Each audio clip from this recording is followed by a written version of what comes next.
He's got it, wants to throw. Wentz looks, pressure comes. Wentz hit, sack, back inside the 20. Aiden Hutchinson, that's number 2.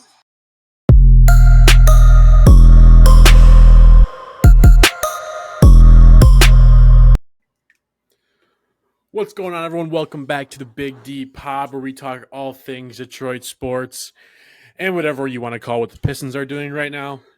Benji, you just took a trip to Chicago for a wedding. How was the Windy City, man? It was good. It was windy, let me tell you. Was it actually? I was going to ask you, was it actually windy? On Sunday, we were walking around before we left, and it was pretty windy out. I will admit, Saturday wasn't too bad, but definitely windy on Sunday. I've always been curious if it's actually windy. I've driven around and through Chicago, but I've never stepped foot in Chicago, and so I've always wondered if it actually is windy or not. So I'm glad that you kind of gave me that insight there. Did you meet any delusional Bears fans? I met one. I was wearing way. I was wearing my Lions jersey on Sunday, and somebody had said something to me, and yes, I did meet a delusional Bears fan saying that they were better than the Detroit beef Lions. with them for next week. We play them next week, so we'll talk about that in a little bit. I hear you actually got to bet in Illinois. Sports bet. How'd that go? It went well. Good, bad? Went up some money. Could have won more, but I don't know exactly what my picks were, but I know I hit a 6-legger, but I ended up only paying out a 5-legger because one of them pushed. But, yeah. Well, good. So you went up 25. That's good, I guess. That's better than zero. It's better than losing or negative money. 25. I had so many. Negative 25 is away. So many lays that were just one off. I got the chance to just. The amount of 2 out of 3s and the 3 out of 4s that I hit were just unbelievable. And then I hit a 6 out of 6. It's heartbreaking. Should have just put it all on the 6. Was tempting, but tried to play it safe and ended up hitting the 6 and nothing else. So. Better than nothing, though. And You got the thrill that we no longer have in Michigan here. Thanks, Michigan legislation, for banning my happiness. Yeah. Anyway, I'm just wearing sunglasses to cover up the tears, if you couldn't tell. Speaking of betting, a lot of Michigan football players wanted people to bet on them. Bet. Jim Harbaugh was banned. Bet. Tell me what's going on? Tell me, enlighten me. Well, first, before we talk about Michigan football, I did want to just go over Michigan basketball really, really quick. Okay. Michigan basketball has started off the season 3-0. We have played 3 unranked teams, but we are also unranked. We did expect to beat the first 2 opponents. ESPN had us beating the first 2 opponents. Against St. John's, though, it was a 1.5-point spread in Michigan's favor. But ESPN analysts had us at a 40% chance to win, somewhere around there, and had St. John's at a 60% chance to win. So really, in the long run, St. John's was expected to win this game. And we ended up beating them by 16. I think it was 16 we ended up beating them by. We were up 24 at one point. But, yeah, very good wins for Michigan so far. Honestly, much better than I expected them to be playing. I've been ecstatic watching these guys. Yeah. Some of the players. I'm excited to see. Or we predicted to take 11th in the Big Ten. It's not going to be that. It's going to be more now with the way we're playing, hopefully. I expect us to keep kind of grinding out these wins. I want to see it. It's exciting to see a Michigan basketball team do something. We're already almost a quarter of the way to the win total we're supposed to have, so that's a good thing. Nice. Going on to football.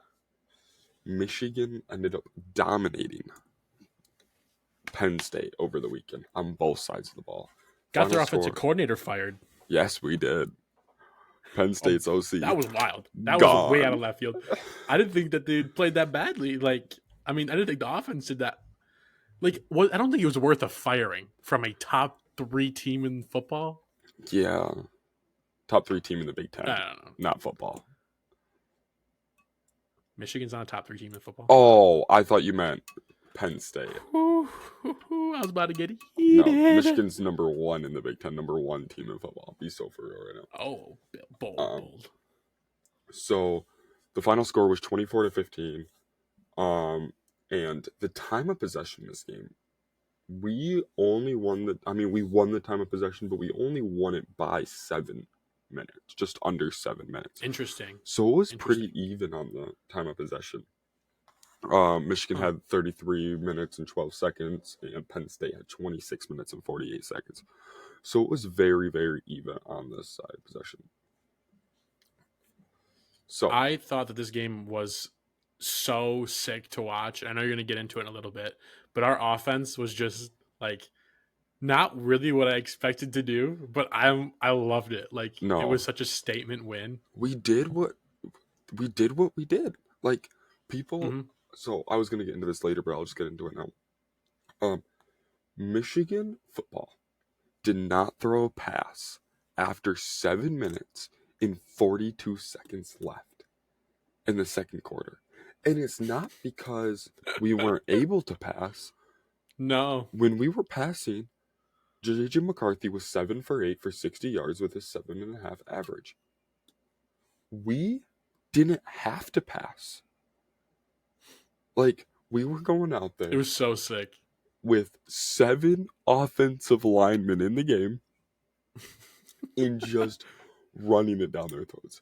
You know how much an advantage is to knowing if a pass or a run is coming? Penn State Apparently not much.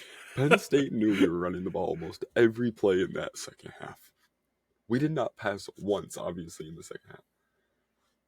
And we just dominated the run game against the best run defense in the league. Could you imagine if, like, late third quarter, early fourth quarter, with like the 7-0 lineman, J.J. McCarthy just holds the ball and throws like a 40-yard touchdown to Zach Zinner, just sprinting down the field, butt naked? Dude, I would have loved to see that. Yeah, we didn't need to. So that would have been great. No, it's kind of like the Brock Wright touchdown from the Lions game, where like Yeah. no one really expected to pass, and Brock Wright just gets free. Or the 4th and 5 call from the Lions game where we ran the ball, and it's like, what? I was terrified. But no. So going on to Michigan's offense, we had 287 total yards. Rushing, we had 227 yards on 46 attempts for a 4.9 average. It is the most yards Penn State has given up all year on the ground. And I don't know for sure, but I think it's pretty close to the top for average on the year too. The most a team is averaged on the ground against Penn State. Yeah. So some of our rushers and running backs. Blake Corum, 26 carries, 145 yards in the ground, 5.6 average and 2 touchdowns, including the game-sealing touchdown in the fourth quarter with like 4 minutes and 42 seconds left in the game. He did fumble once, but we ended up recovering it. So it wasn't a turnover, didn't go against us. Blake Corum looks really good out there. He's going to be the first, second, or third running back to go in the draft, for sure. Yeah, for sure. Right now, people are trying to convince me that Donovan Edwards is better than Blake Corum. They're both really good.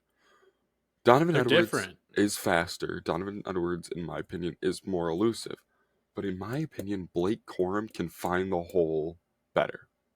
It may look Which is funny because Donovan is like taller. Mm-hmm. But Blake Corum is shorter and heavier. Yeah. So it's just cool to see like a bowling ball running back. Donovan can find the hole better, but it's because he can break out of the hole better because of his speed and acceleration, in my opinion. Mm-hmm. Blake Corum has better game sense, in my opinion. He can read it better. And he blocks better. But going on to Donovan Edwards, he had 10 carries for 52 yards for a 5.2 average and 1 touchdown. Our run game looked elite. That's still awesome. We looked like it was kind incredible. Of like the Lions. Yeah, it was incredible to see. And then J.J. McCarthy had 8 carries for 34 yards and 4.3 average yards per carry. Which might not be enough, but I do vividly recall it was either third or fourth down and earlier in the game. He ended up scrambling out of the pocket, ended up juking inside a linebacker about to tackle him and got that first down. And I was like, dude, that was huge. Like, that just set a tone in this game about what we're going to do. And it was one of his pass attempts that ended up not being a pass attempt that he ended up scrambling. So that's cool to see. Yeah, no, our Looked offense like a legitimate playmaker. played really well. So, going on to the passing, we already talked about it, 7 for 8 for 60 yards, and we didn't pass after 7 minutes and 42 seconds. I had a lot of people texting me and a lot of people trying to tell me that Michigan is not a good football team because we didn't pass the ball. Why would we pass the ball when we do not? It was a lot of Michigan State fans. So, but there was like 2 Michigan fans that were telling me too. And I'm sitting there like, you guys do not know football then. Because if you can go out there and just run over the team that has the best run defense in college football, and all you have to do is run the ball the entire second half and half of the second quarter, and you're winning the game and dominating the game, that shows how complete this team is. When you can adjust, and why risk it? 100%. Why risk passing the ball if we don't have to? I mean, I tell you what, 5.6 average, 5.2 average, 4.3 average. Those 3 averages, that's the definition of winning a football game. You will never lose a football game if you just constantly hand out to your running back and they're getting 5 yards a carry. That's how you win. That's the most consistent, most dominant, most effective, most safe way to win a football game. And that's what they did. Why adjust when you don't need to? Like, why you don't have to pass if you don't want to? Why, when we're getting 5 yards per carry with our running backs, which is a first down every 2 plays with our running backs? I should say. Why pass? Like, I don't understand why people were trying to tell me that. It's because they saw that Penn State was the best run defense in the country and just totally hammered the J.J. McCarthy passing yards over, and they got so pissed. So pissed. So, defensively, we gave up 238 yards. We held them for 10 for 22 passing for 70 yards. We had 14 less attempts than Penn State did passing, and we had 10 less yards. Just think about that. Drew Aller, everybody expected this man to go off this game. Trash. This man looked like he didn't know where he was on the football field. The thing is we only had 1 sack, right?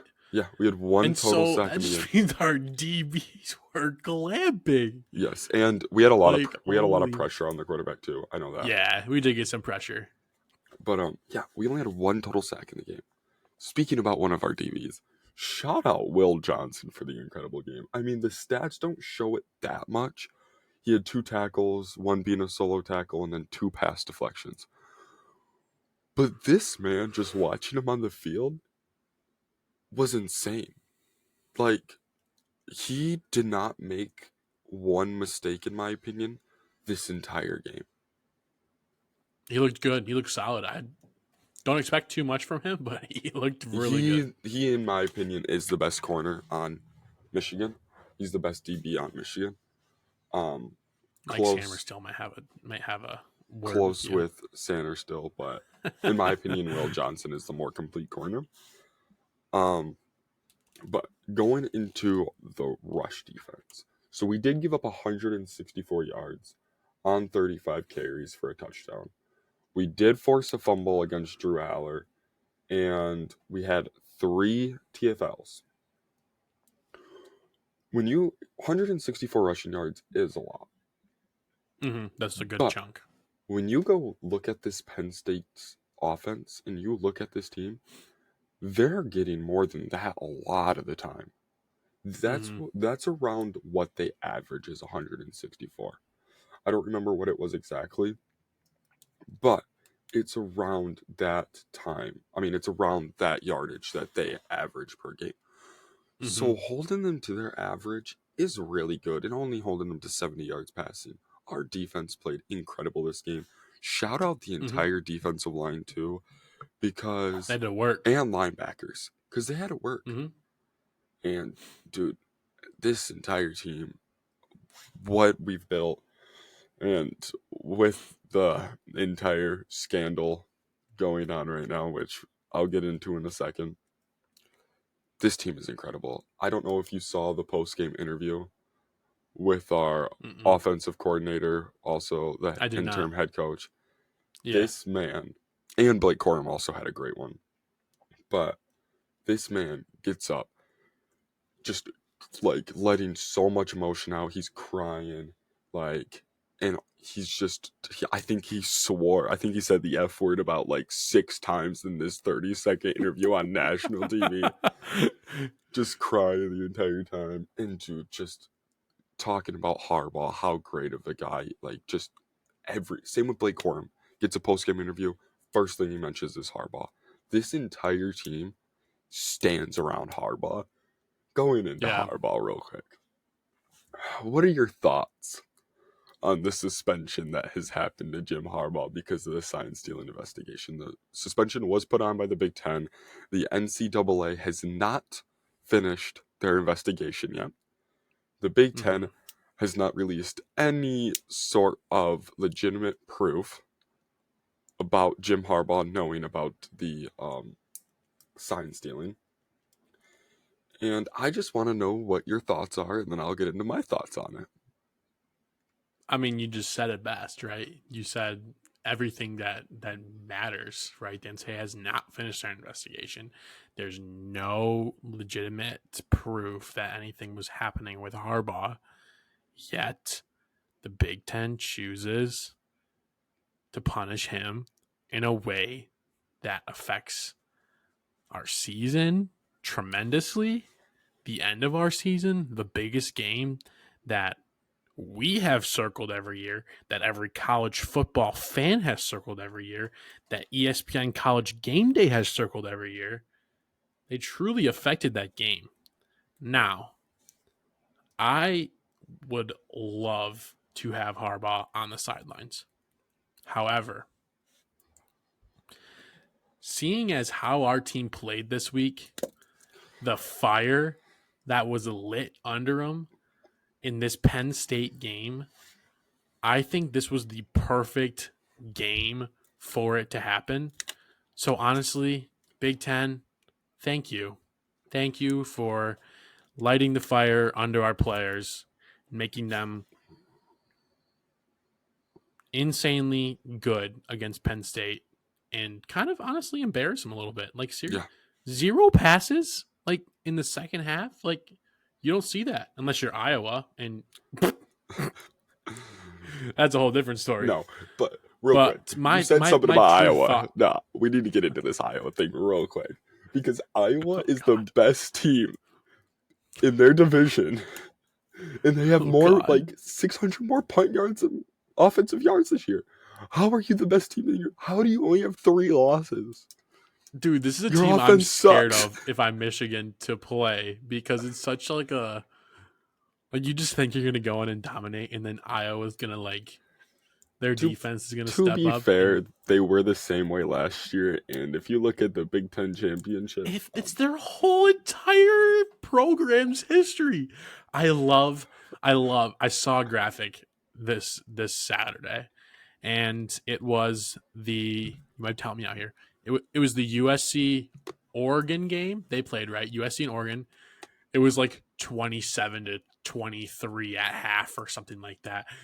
And on top of it, it was the Minnesota Iowa game, and it was 3-0 at halftime. And they're like, well, all of these teams are going to be Big Ten schools next year, so we'll see how it goes. But that's going to be wild. Like, they're combining this West Coast offense style football with this Midwest defense oriented O-line, D-line, big dude, corn-fed oriented teams. It's It's gonna gonna be be interesting. wild to see who wins. It's like a science investigation. It's like, oh, let's sprinkle a little bit of this and see what happens, and it's Yeah. cool. I'm excited. I really Also, am.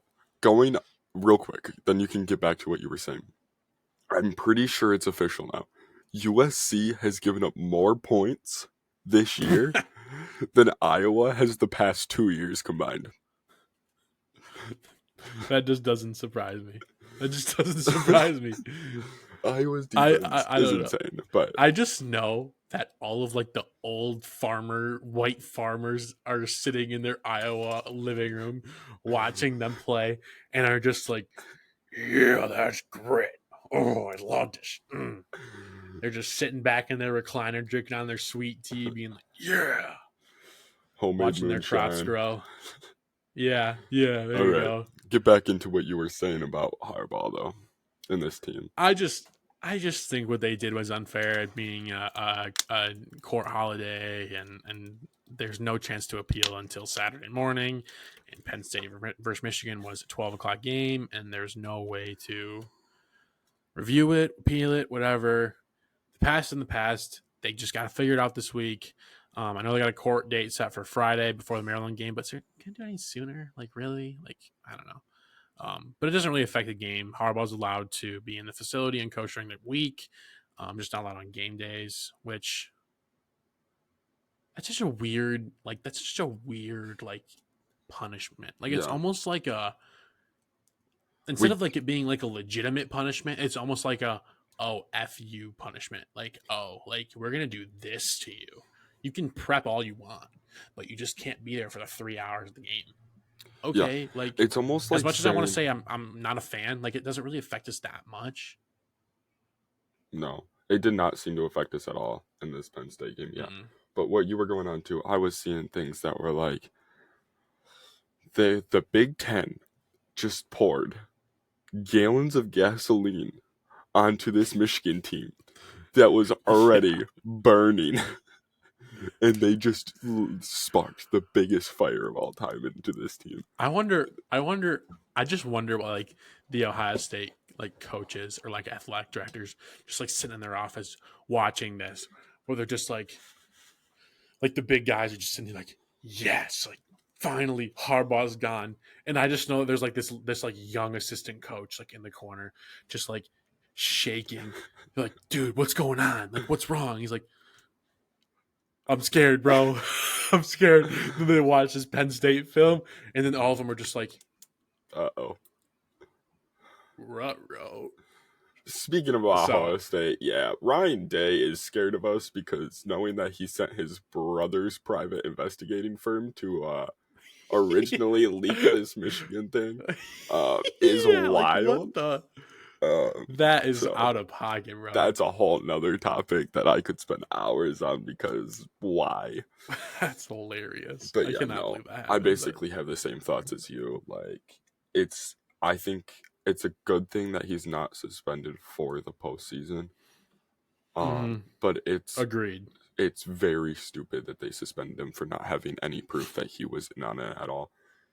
And a old assistant coach from Michigan that now coaches at I don't remember this. I think it was Chattanooga or something like that. Something like that. Some like not so good school. He came out and was like, I was the closest to Jim Harbaugh besides his wife and kids. And I can tell you right now, if he would have known about this, I would have known about this. And I had no idea this was going on at Michigan. Which, to be real, why would the person that's trying to take over Jim Harbaugh's job in a 500-page manifesto tell Harbaugh about this? That's just my opinion on this. I don't know what's going to happen. It's almost like it's a sneaky thing from his part and not like Harbaugh involved. Yeah. But I do like this. Like it feels like a movie kind of like, oh, this guy sneaky like inside guy. He's trying to like. He's like, dude, I'm gonna pay you. Go to the Georgia game and film it, and I'm gonna watch it, and I'm gonna give some knowledgeable insight to Jim Harbaugh. and he's going to be like, wow, that's impressive. And I'm going to get paid bumped, and I'm going to get promoted, and in 10 years, it's going to be my team, baby. Yeah. And then we're going to lose a lot. Yep. So I do think it was privately, it was a personal thing, and I think it hopefully the NCAA sees it that way. If not, we'll see. We'll take it, but yeah, we'll see. It's Michigan versus everybody, baby. Yep, exactly. You may see me in a Michigan versus everybody sweatshirt coming up on a future podcast, so but we'll see about that. All right, now going into another team, another college team that completely looks like they're a college team in the NBA. Let's talk about the Detroit Pistons. Dude, honestly, I don't even want to talk about it. I've already lost hope, and it's been 11 games. I'm not even mad anymore. I'm just depressed. But I want to get into the Pistons segment, and I don't even want to call it the Pistons segment. I want to call it sad but true. I think that's the theme for this season, is sad but true. So let's just get into it. Pistons, after starting 2-1, have now the worst record in the NBA. That's right. 30 teams. We're number 30, baby. Woo! I think I figured out why our name is the Detroit Pistons. And it's because they be pissing me off, dude. Every time I watch them, I get pissed off, bro. In these last 8 games, 29th in turnovers per game with 16. 16! That's terrible. That's the Utah horrible. Jazz are above us though with like 18, and that's all over the story. 28th in steals, so we're not active on defense whatsoever. Everybody's offense is super comfortable against us. Speaking of offenses being uncomfortable against us, 29th in points allowed in the last 3 days. 3,700 or last 8 games, sorry. 3,768 points given up in 8 games. That's pretty good, dude. That's possible? No way. Yeah, no, I don't know. That doesn't make sense, does it? Maybe that's the whole season. You know what? That sounds like the entire season. That might be the entire season, actually. Yeah, please fact check me on that, because that does not seem right. Anyways, I do know we're 29 points allowed. Teams are averaging 471 points against us in the last 8 games. Yes, sir. I have no clue. Maybe it's 1,007. I'll have to look that up again. Anyways, we're 29th in points allowed. Trust me on that. I know that's true. This is a facts podcast. And this whole segment feels like a broken record every week. We say this stuff every week, yet nothing's changed. And we're just terrible. There's no other way to put it. We're just terrible. What is your thought? What are your thoughts, opinions on the youth basketball team that we watch? As you can tell, I've already switched over to my Bro's got the Warriors jersey. Second favorite team. If you go back to the first podcast, which team better? Which team better? Which team better? I'm the better fan, though. If you go back to the first, bad, like I stay true. Hey, if you go back to the first podcast, you will see my reasoning why the Warriors are my second favorite team. It is not bandwagon, but yeah, my thoughts on this Pistons team, just complete and utter dog shit. I think, I honestly think. Usually we don't swear on the pod, but my bad. I think this is worth it. I honestly think it'd be cool if I could edit a bleep. Could be a college basketball team out there that could beat this Detroit Pistons game if they played them 10 times. Like, it's bad. Yeah, I could see it, actually. When we're turning the ball over, how many? 16 times average? That means we're doing it more than 16 times per game, some of our games. It's horrible. This team is horrible. So bad. We're tanking for Victor, even though he's already in the league.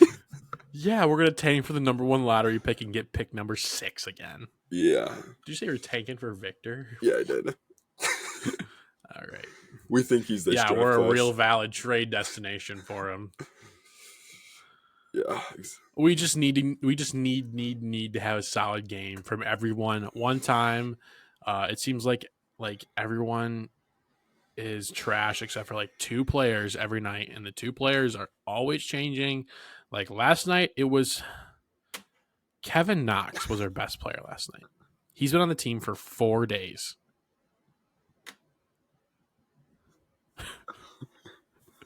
You know how sad that is? Bro's been on the team for 4 days and led the team in scoring.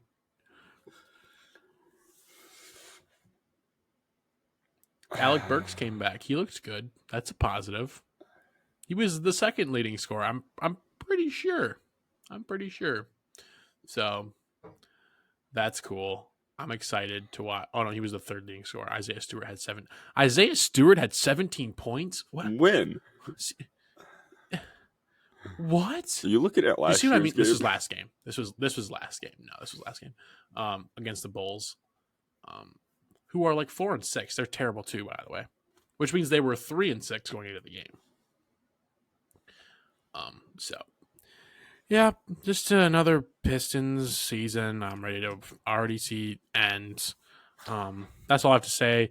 Tuesday we play at 7 against the Hawks, an in-season tournament. We're home again. Get to see the cool court. That's not actually that cool, but it's different, and I'm excited to watch the court.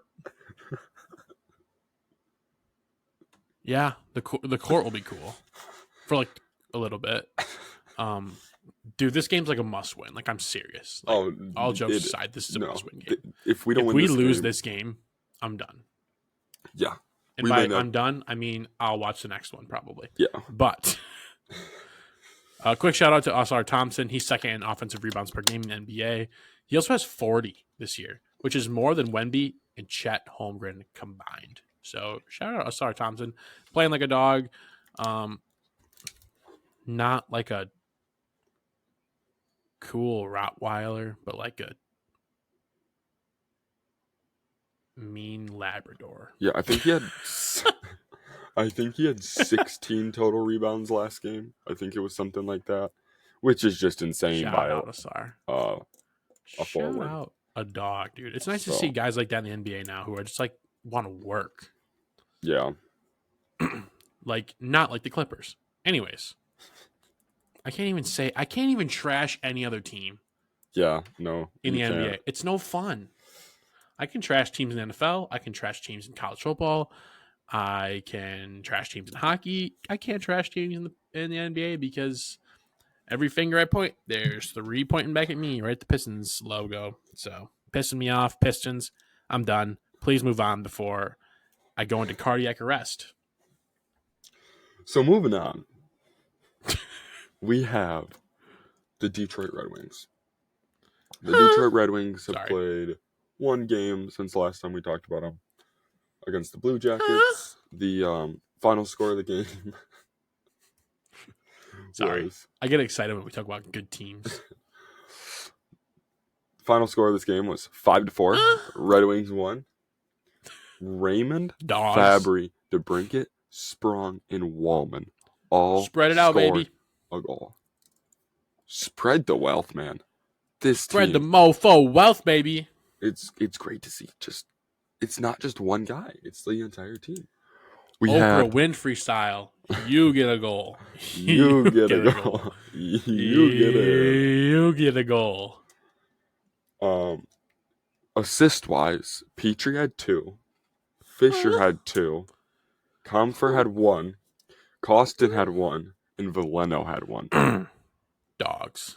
So I think I said this, but I don't know for sure. We had 28 total shots on goal.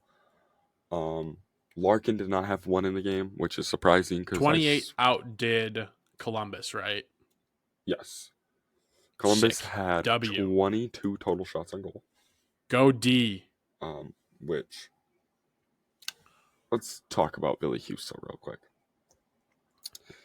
Billy Huso gave up 4 goals on 22 shots, 81.8 save percentage. Which ain't great. It's not great. I would love to see Huso start playing a lot better. Hopefully he will, because in order for us to start winning games, he needs to. Which we've been winning games this year, but it's been some shootouts like this. Been some. I don't know if it's directly related, but the stats seem to show that we play so much better offensively when Billy Husso's in the net, but so much worse offensively when Reimer's in the net. I wonder if there's any correlation there. It would be nice to see one of these guys figure out the other aspect so we can get a complete team out there. I feel like Billy Husso has a better record this year too. But we win games he plays in like 5-4, 4-3, 5-3. Like I don't know if he's given up less than 2 goals in a game or 2 goals or less in a game. It's been but we seem to win when it's weird. Like I don't know if he's more active or what. I do think we do play better offensively when Husso is in the net, but we play better defensively when Reimer's in the net. So it would be nice to see us just figure something out with these goalies so that we don't have to score 6 goals, 5 goals a game to win. But yeah, true. The defense. Shout out the offense. Yeah, defense definitely stepped up in this game though with Husso and the net. They allowed only 22 shots per game, shots this game, which was a lot less than previous games. I know the Blue Jackets aren't the best team in the world, but on 22 shots. A win's a win, baby. Yeah, a win. 22 shots, we still gave up 4 goals. Would like to see that number get down to at least 3 or below is the goal. 3 or below. So I'd feel solid with that. I think we can get 3 a game, so I'm going to say 3 or below is the goal there. Yeah. So going on to another winning team, will you bring us in to the Detroit Lions? Yeah, I think they get to take that phrase now. Yeah. Frick the Detroit basketball thing. I'm over it because, we say Detroit basketball, but we don't actually mean it because it's not really basketball. It's just like, it's not. I'm over it. I need to reset because we're going to talk about a stud team. Let me get a sip of water before I...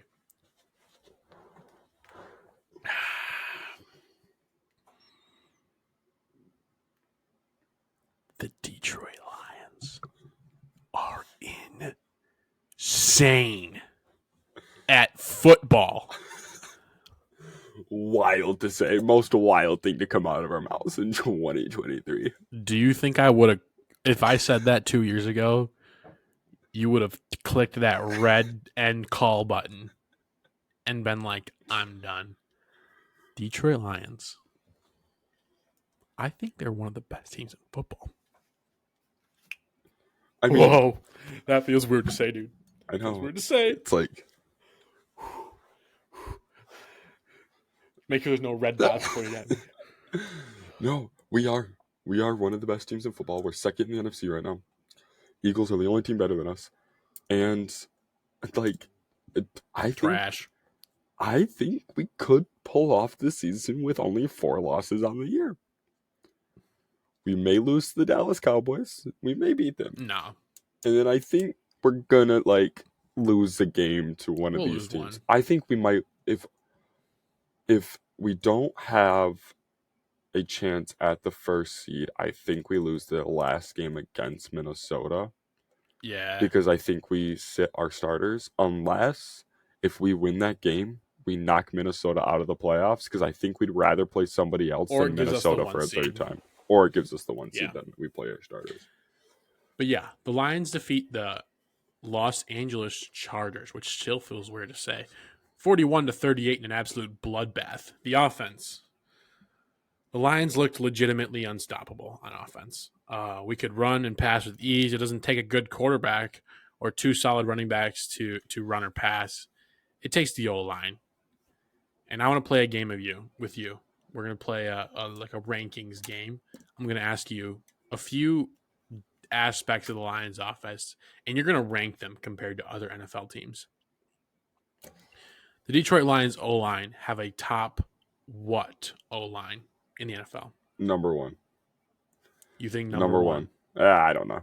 It's close. Eagles are up there. I still say 2 to the Eagles, but it's close. I mean, it's close. It's like close. According to PFF, we are ranked number 1 though. I don't. Is that pro fantasy pro football focus, something like that? Pro Football Focus, yeah. Which I don't know what they're qualified to say, but cool that they have us number 1.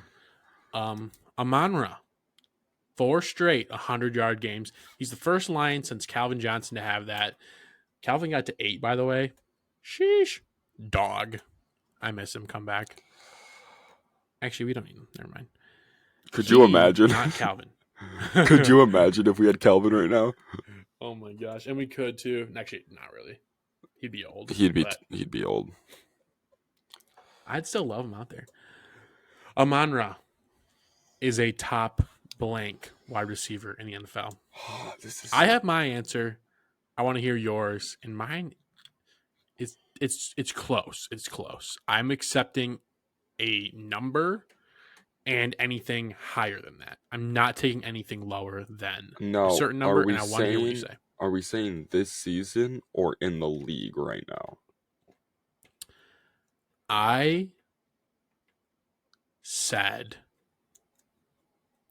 I'm going to go in the league because I didn't include guys like Puka who haven't really proved a whole lot. Yeah. And even then this is tough.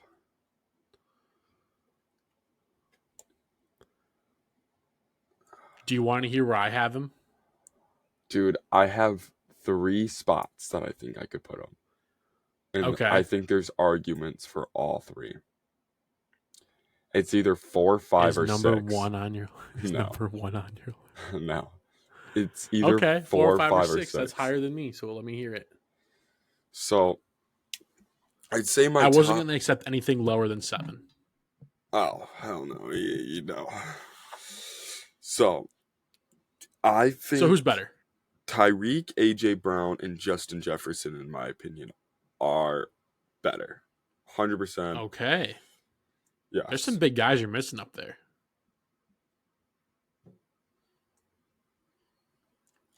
I think he's better He's staying true, baby. I think he's better than Keenan. I think he's better than Diggs. Is he better than Jamar Chase? I think there's an argument. If you look at their stats. Remember, guys, I also took the Giants over the Cowboys this weekend. Oh my gosh, yeah, we got to talk about that later too, which we will. Holy Moses. I think there's an argument to make for him being better than Jamar. But I think it's close. So I have him at 7. Or sorry, 6. Right behind I have him at 6. There's 6 guys I think that are 7 guys that you can kind of interchange up there. AJ, Tyreek, Jay Jettas, Keenan, Jamar, Stephon Diggs. By the way, I don't even know if I'd have Keenan Allen on this list if it wasn't for his monstrous game against the Lions. But I have to put him up here because he looked insane, and I respect that man. Holy cow. I'm putting him behind AJ, Tyreek, Jay Jettas, Jamar, Stephon. I'm not giving Keenan Allen the edge just yet. And then CeeDee Lamb's up there too. CeeDee Lamb's been insane, but I'm not giving it to him just yet. He's a Cowboy. Nobody cares about him. All right, that's fair. Number 6 for me. Lock it in. I'm not accepting anything lower than 7. I don't think you can. I really do think Amon-Ra St. Brown. He's in 7-11 territory. He is 7-11. What you mean? That's facts. All these guys are 7-11 territory. Dude, it's so tough because I think I'd put him. I think I'd put Jamar over, but it's an argument. I think there's an argument to put Amon-Ra St. Brown over Jamar Chase. I could see it. I'd love to. I mean, if you look at it, I think Amon-Ra St. Brown has 26 more receptions. I don't know what it is now, but this was maybe a couple weeks ago. But it was like 26 more receptions then Jamar Chase, and they both came out of the same class, which just means Amon-Ra St. Brown is getting open more. They did come out of the same class? Yeah, Jamar Chase, dude, that class was insane. With Devontae Smith and Jalen Waddle. That was all Yeah. the same class. I guess I forgot Jamar was in there. Because I was going to say, is he the best out of his class? And all I could think of was Devontae and No. Jalen Waddle. And he's obviously better than both those guys. That's crazy. Yeah. I mean, no. I mean, no one expected this from him, especially because his brother hasn't really panned out, and so I don't think anyone's really expecting it. But it's cool to see.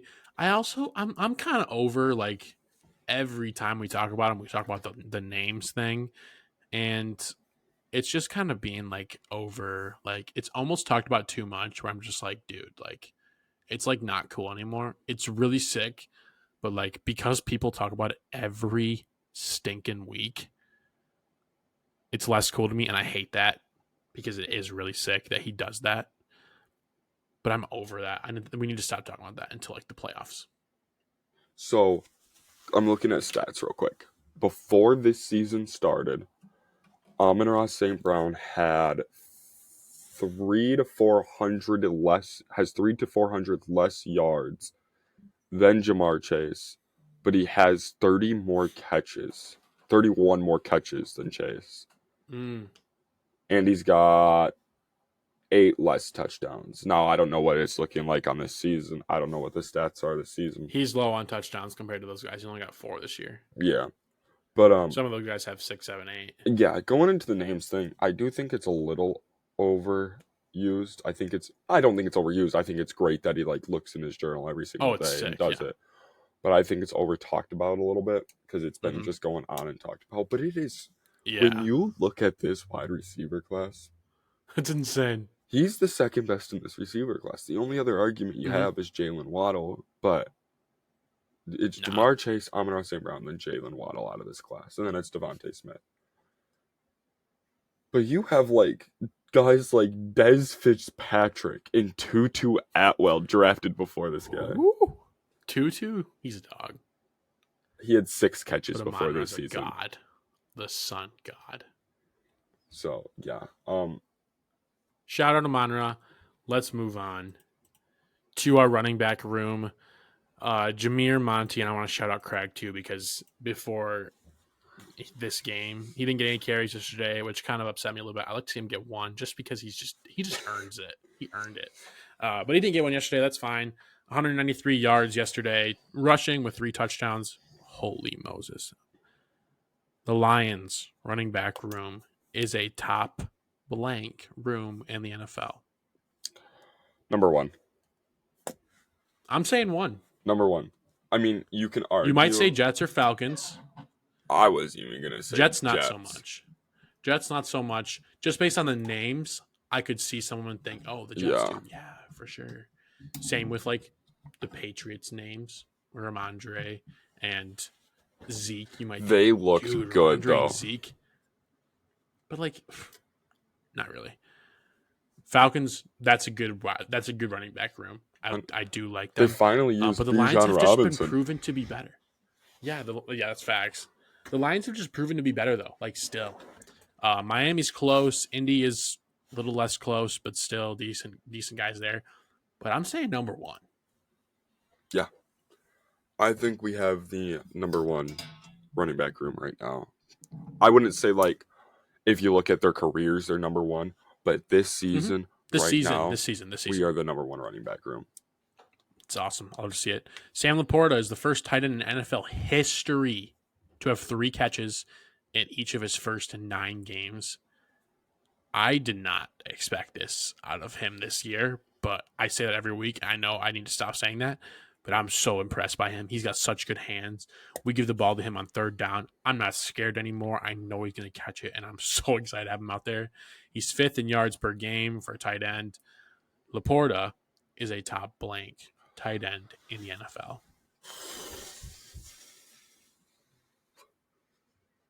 God, I want to put him at 4, but I think I think I want to put him at 4.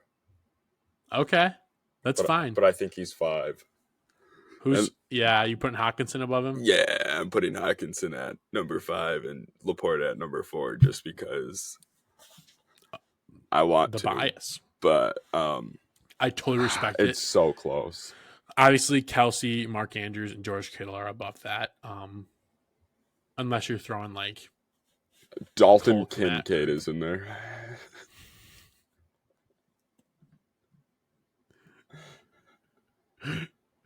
Oh my! Hunter Henry's in there for me, actually.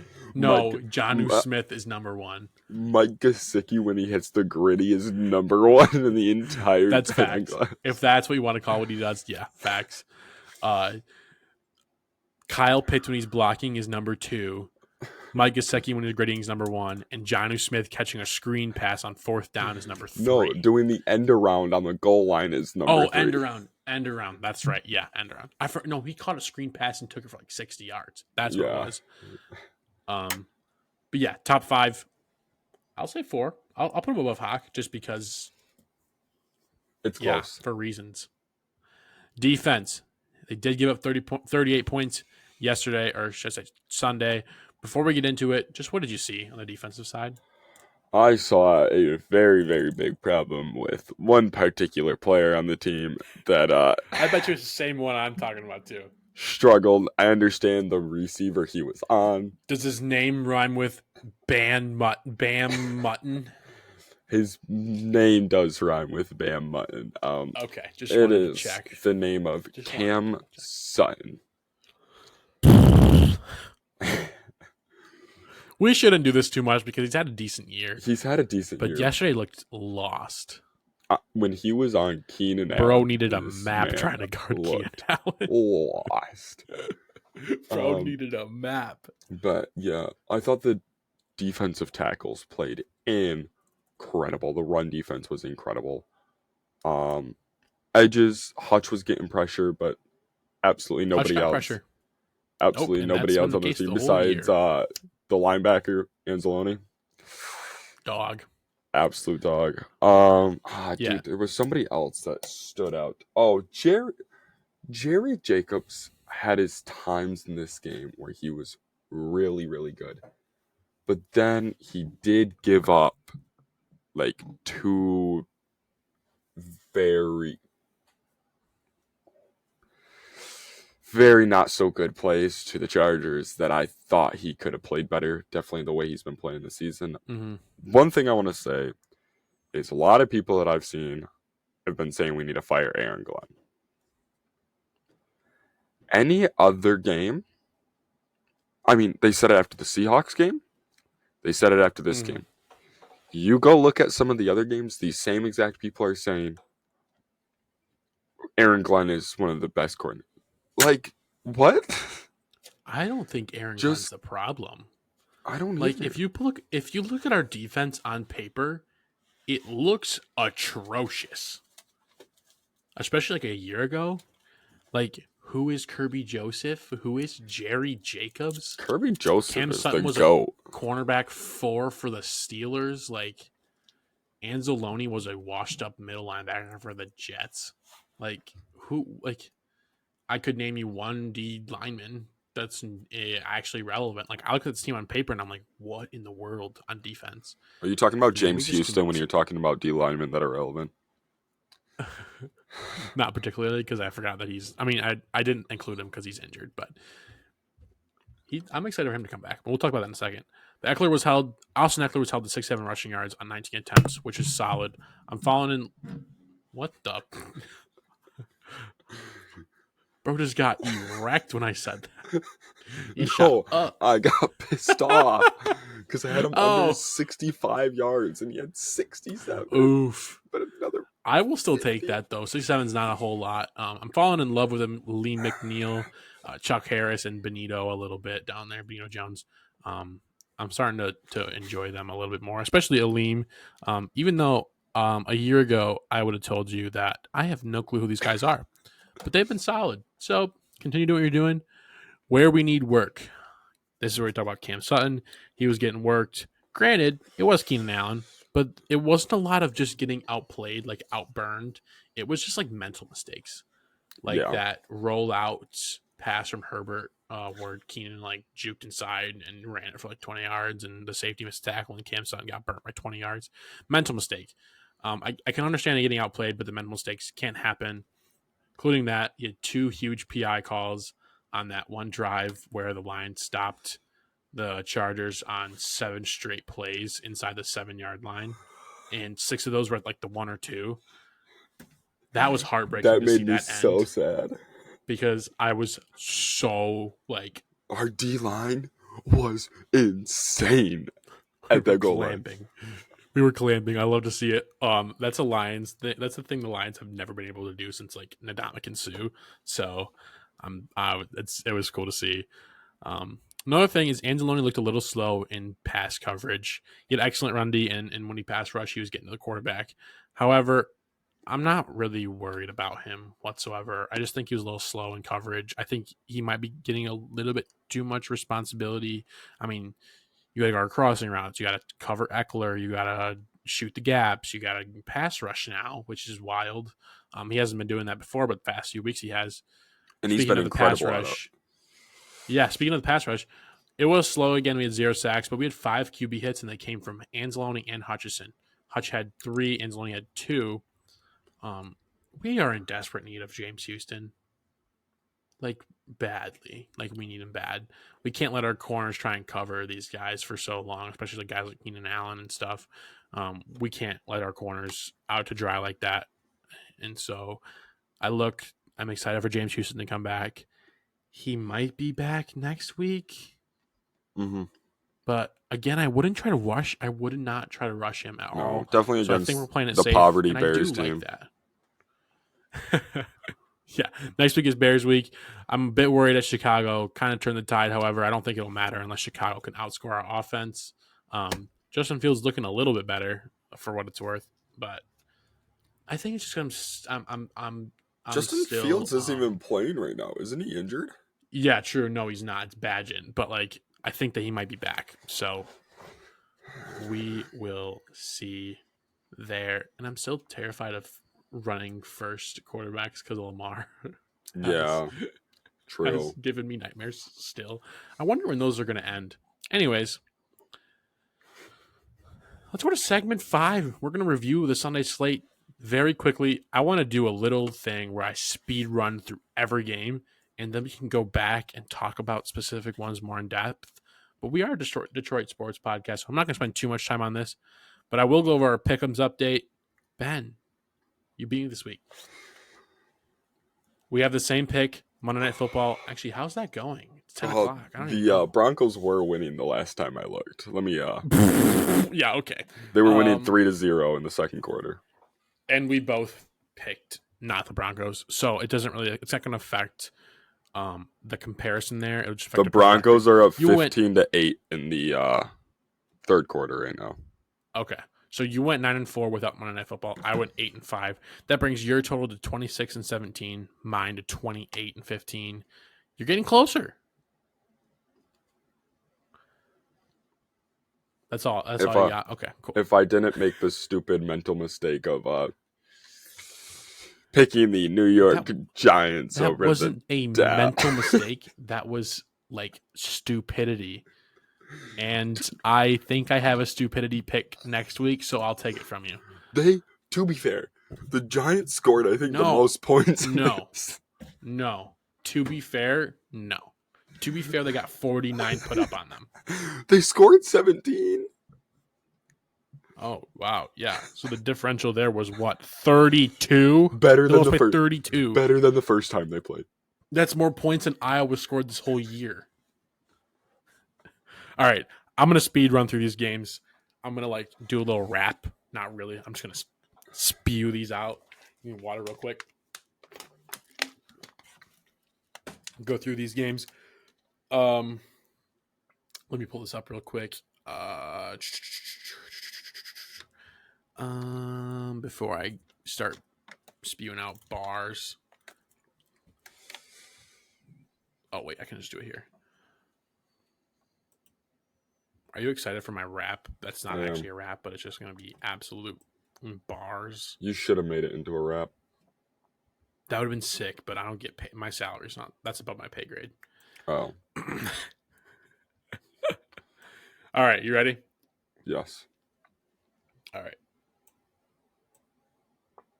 I hope to finish this in like 45 seconds, by the way. So we'll see. I believe. All right. Here we go. Panthers, Bears. Bears beat Panthers 16-13. I'm very worried about Bryce, and it's not because of him. It's because Stroud is probably going to be the MVP. Moving on. Patriots. I saw Mac Jones throw some of the worst interceptions I think I've ever seen in my life. They lost in Frankfurt, as they should be. Jordan Love is not the future, and Steelers 1 and 2 running backs looked really good. Jalen Warren, Najee Harris looked insane. I love seeing Packers lost. Josh Dobbs is him. He's the passionaut. There's no debate there. Vikings, I'm scared a little bit. Moving on to Bengals, Texans. Stroud probably will win an MVP if he keeps this up. And Tyler Boyd totally sold the game. Next up, Ravens, Browns. Someone's finally stopped Lamar, sort of. So that's cool to see. Good job, Browns. 49ers have the best D-line of the decade, which is a bold statement. Finally, we got to see Bijan Robinson. The quarterbacks lost that game the quarterbacks looked lost that game. That was a disgusting game to watch. Anyways, Detroit Lions. That's all I got to say about that game. Great quarterback play between Sam Howell and Geno Smith. However, Washington needs a D-line, which is pretty funny. Since they sold everybody on the team. Giants, Cowboys. Bahaha, you picked the Giants. Worst pick of all time. And then the last game. Usually I need YouTube to fall asleep at night. However, not this week. Sunday Night Football did the job. And that's all I got. It was pretty good. It was pretty good, man. All right. Pretty good review of the game. Next week. It'll be better next week. Maybe I'll do next week's. Oh yeah, let's do that. You do next week. For sure. Yeah, no. Going back, one game I want to talk about is Don't say Sunday Night Football. Don't say Sunday Night Football. That Sunday Night Football game was the best game I've ever seen in my life. But so bad.